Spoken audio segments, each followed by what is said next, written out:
Ya, perkenalkan nama saya Jarian Silitonga. Saya di sini akan menjelaskan inti-intisari dari pelajaran Orkom. Pertama, saya akan menjelaskan pengertian komputer dan evaluasi komputer. Komputer berasal dari bahasa Latin yaitu computere, yang artinya menghitung atau to input. Evaluasi komputer yaitu evaluasi pertama, generasi pertama, tabung hampa dari tahun 1943 sampai 1954. Generasi kedua menggunakan transistor dari tahun 1954 sampai 1959. Generasi ketiga IC dari tahun 1959 sampai 1971. Dan generasi keempat menggunakan mikroprosesor dari tahun 1971 sampai 1987. Dan generasi kelima itu digunakan sekarang. Yang kedua, saya akan menjelaskan alat-alat pemrosesan data. Pertama, CU atau Control Unit.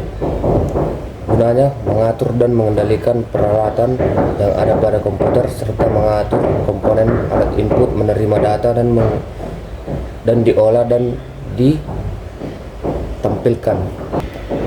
Dua, saya akan menjelaskan jenis-jenis alat pemrosesan data.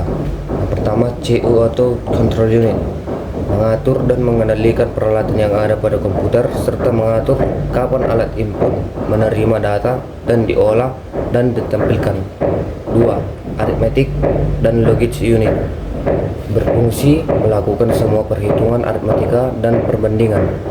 Ketiga, Register, berfungsi membantu melakukan hubungan interface IC memory. Tiga, saya akan menjelaskan apa yang dimaksud dengan memori internal dan eksternal, dan saya akan memberikan contohnya. Pertama, memori internal. Memori internal adalah memori yang memiliki kecepatan tinggi dan digunakan sebagai perantara RAM dan CPU. Contoh-contoh memori internal. 1. Cache memory, jenis memori yang terletak di antara CPU dan RAM. RAM adalah jenis memori yang digunakan untuk menyimpan data sementara saat komputer sedang berjalan. 3. Register, jenis memori internal yang terletak dalam CPU. 4. EEPROM, jenis memori yang dapat dihapus dan diprogram ulang secara elektronik. Contoh memori eksternal: magnetic disk, RAID, solid state drive atau SSD, optical memory, magnetic tape. Kemudian saya akan menjelaskan fungsi motherboard dan memberikan contoh motherboard. Motherboard atau penghubung, kartu suara, sound card, kartu input output, chip mikroprosesor dan chip RAM. Contoh komponen motherboard: soket prosesor, berfungsi sebagai penancapkan prosesor ke motherboard. Chipset, mengarahkan aliran data dan menentukan ranti apa yang didukung oleh PC.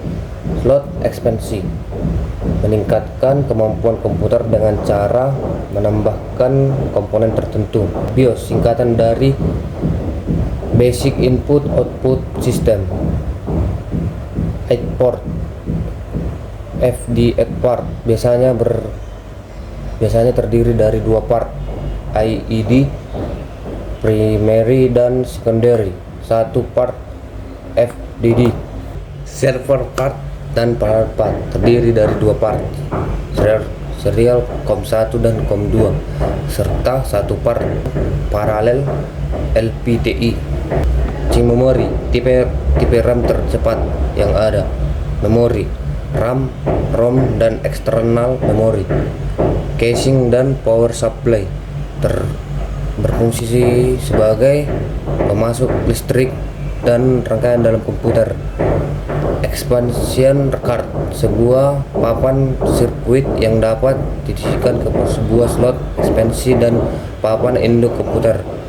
Keyboard dan mouse. Keyboard merupakan piranti pemasukan data.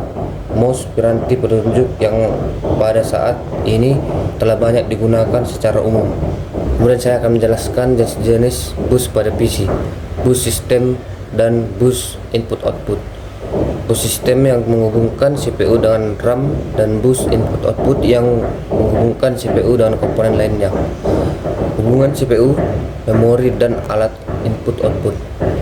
Hubungan antara CPU dan memori utama ataupun dengan alat-alat input-output dilakukan dengan melalui satu jalur yang disebut dengan bus prosesor, jalur komunikasi antara CPU dan bus input-output atau antara CPU dan cache memori eksternal.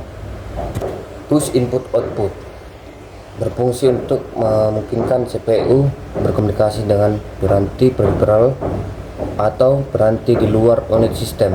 Kemudian bus memori digunakan untuk mentransmisikan data antara CPU dan memori yang sama dengan lebar bus prosesor. Sekian dari yang bisa saya jelaskan. Terima kasih.